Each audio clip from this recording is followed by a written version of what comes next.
What's up, YouTube? Tonight's video I'm going to walk you through some of my recent music purchases. We have a mix of formats here. Some of these are CDs, some are 7-inch records, and some are full-length 12-inch vinyl. So let's go ahead and go through these. I'll start off with the CDs I got over the last month or so. First one of these is an album by Tommy Keene. It's called The MerryGoRound Broke Down. This is a release from 2002, I believe. And Tommy Keene is kind of a power pop survivor from the 80s. He's been on major labels, indie labels, kind of consistently puts out albums every 2 to 3 years regardless, ever since the 80s. So he has a huge catalog to check out, very consistent. He's from the DC area, and this is kind of a mid-period album for him. This one's quite good, actually. I like this quite a bit. The one thing I thought that really stood out about this one is, I believe it's song 7, The Final Hour. It's about 16 minutes long, and it really rocks. I was surprised by that because most of his songs kind of fit into that 4 to 5 minute range. So definitely a unique song in his catalog, but it's very, very good. So yeah, I'd recommend this album. I got it really cheap, and anytime you find Tommy Keene stuff, it's usually pretty good. There is a nice anthology, too, that came out a couple years ago that kind of collects everything he's done over the last 25 or so years. So, pretty cool person to check out. The next thing I got was kind of a gateway purchase for this month. This is an out-of-print anthology for Rocky Erickson. And I was familiar with Rocky Erickson from his work with the 13th Floor Elevators, but I really hadn't checked out his solo career very much. This is an anthology called I Have Always Been Here Before, and it is actually jam-packed with songs. I believe there's, I don't know, 30, 40 songs on this or whatever.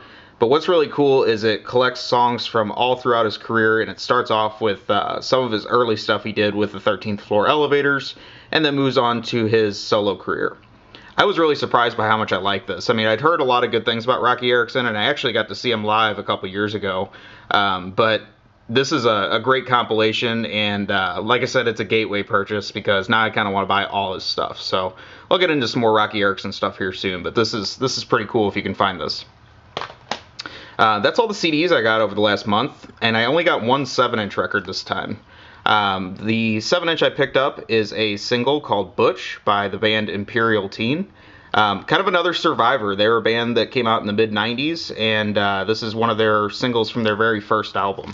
But they are still somewhat active, and they put out an album, I think, 2 years ago. So one band member that you might know from other bands is right here on the right. His name is Roddy Bottom, and he is the keyboard player in Faith No More as well. So a lot of people know him from that band, but this is kind of his other project that he does, and it's just a great indie pop group. All their stuff is highly recommended. I really like the stuff from early in their career, though, probably the best. This was a 7-inch that wasn't released in the US, and it has an exclusive B-side. But this is something I got as a UK import over the last month, so it was kind of cool to get this in the mail, sent over by airmail. Alright, so let's move on to some albums I got over the last month. The very first one of these is another band that I am really into, is Love Is Laughter. And this is a band that started out in the Pacific Northwest in the 90s, but they are also still active today, and now they are stationed in Brooklyn. Really, when I call them a band, it's a little bit loose because it's more of a ongoing project of the leader of the group, and all of the other band members rotate. They've had many different people over the years that have been part of this band. So the leader of this band is Sam Jane, and he has also been featured in numerous other bands over the last couple decades, so you might have seen his work in some other bands as well. What's interesting about this album is this was kind of supposed to be their big breakthrough, and this is actually the last album they released, but I think they are still working on some new music currently. This was, they are actually fans and friends of the band Modest Mouse, which became a major label band over the last few years. And Modest Mouse was trying to kind of repay the favor, and so they got them signed to this, I don't know, side label of Sony Epic, which is called Glacial Pace Records, I believe. This album was the only thing they've had released that was somewhat on a major label. but it flopped miserably. And it's kind of a shame because I won't say that this is the best album to start with Love is Laughter, but it is a solid album.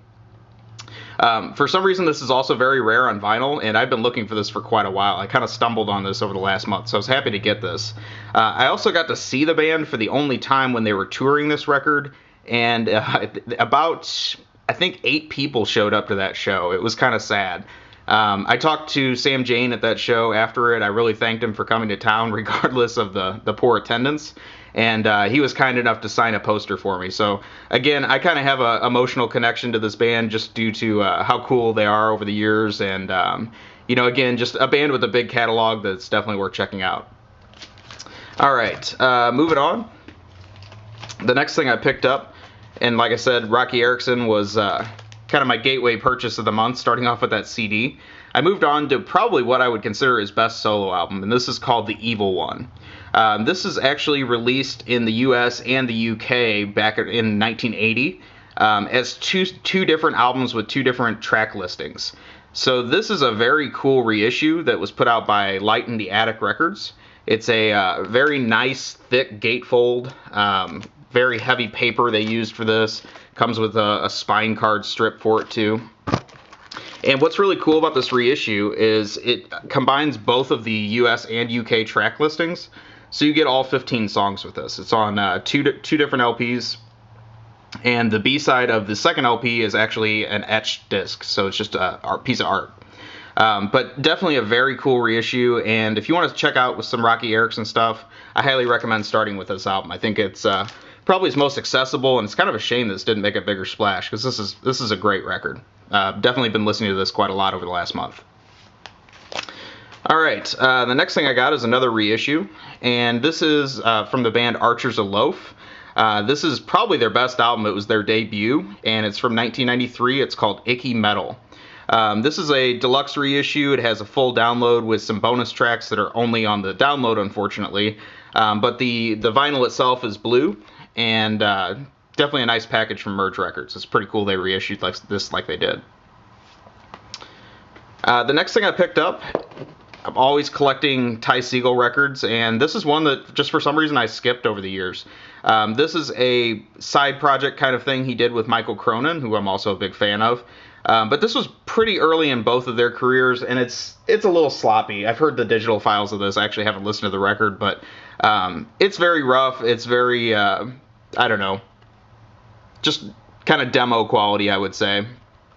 But the album is called Reverse Shark Attack. And I'd kind of like to see these two work together again on a formal album. Michael Cronin plays in Ty Segall's live band currently, but they're both great songwriters. It'd be cool to see them work together again. Maybe come up with something a little more polished than this. The next thing I got is a Record Store Day release from a couple years ago that I could never find. And this is the debut album from a band called Blitzen Trapper. I've seen Blitzen Trapper several times live. They've got, I think, 7 albums now. So this is one that I never got upon original release because it was only released on CD and then finally came out as a Record Store Day exclusive on vinyl. I don't remember the print run on this. I want to say 500, so there's not a lot of these out there. I don't think this is considered a classic by any means, but I just thought it was cool to get. And it was weird to stumble on this after not being able to find it on that Record Store Day, I think 2 or 3 years ago. And then all of a sudden, here's just one new in the package that nobody ever bought. So decided to pick that up. The next thing I got is an album from Superchunk, which again is another indie rock veteran. They've been around forever. Very influential band. They formed Merge Records in addition to having their own band. And this was their comeback album. It's from 2010. I actually got to see them on this tour for this album. I just never picked it up. And it's very good. I mean, I think the last 2 albums they've come out with since they got back together are stand up with, if not better than the stuff they put out during their 90s peak of releasing albums.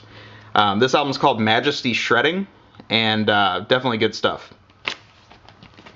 I mentioned Imperial Teen earlier, and this is an album that really means a lot to me. It doesn't have any text on the cover, but it is their debut album from 1996, and it is called Seasick.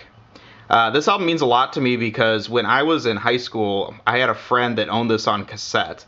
and it had the official cassette, not a tape of it, of course. And this is an album we listened to all summer long at my first job. He turned me on to this band. I became a huge fan of them. Just fantastic pop songs. I don't know why this album isn't bigger. I've seen this appear on some top albums of the 90s list, but just for some reason it gets overlooked, and it's a great album. The interesting thing about the vinyl is this was never released in the US. I believe it's a UK pressing, and actually I got this one out of Japan. But this is one that I've been looking for forever. And what was really cool about it as well, I was kind of surprised by this when I got it, is this is on white vinyl, which is very neat. One thing I'll say about 90s records that were released on major labels, which this was actually a major label album. Again, it bombed, but it was released on a major label. They had very low print runs on vinyl in the 90s. I would say that 90s vinyl is probably some of the hardest stuff to get original pressings of. So for something like this that never got a reissue, it's definitely a treat to pick this up. I have one last album I picked up over the last month, and that is the Built to Spill album called Ancient Melodies of the Future. This is another album that, this one's from 2001. Built to Spill has been around a long time. They're still releasing albums today. They actually have a new one coming out in about a month. But this is one of the few albums of theirs that was really hard to get on vinyl. For some reason, this got an original pressing back in 2001. They never reissued it since then until now. So this just got reissued this year. This is a European import, so it is a little pricey. But I wanted to add it to the collection because I do like to get all the Built to Spill albums. I would say if you are new to this band, this is a great one to start with. All the songs on this one are about 3 to 4 minutes long. Some of their other albums are known to be a little more jammy. They do have songs that can be 7, 8, maybe more minutes long in length. But this is a great one to start with. It's actually the first album I owned by them back in 2001. And I checked out all their stuff they put out before it, and then I'm still a fan today. Definitely buy all their albums as they come out. So very welcome reissue here. But that pretty much wraps it up. That's all the stuff I got over the last month. I would say that overall it was kind of a slow month for music buying. But hopefully if you guys like this video, please take a moment, like, comment, subscribe, let me know what you think. And hopefully I'll make some more of these in the future. Have a great day or night wherever you are, and I'll talk to you soon.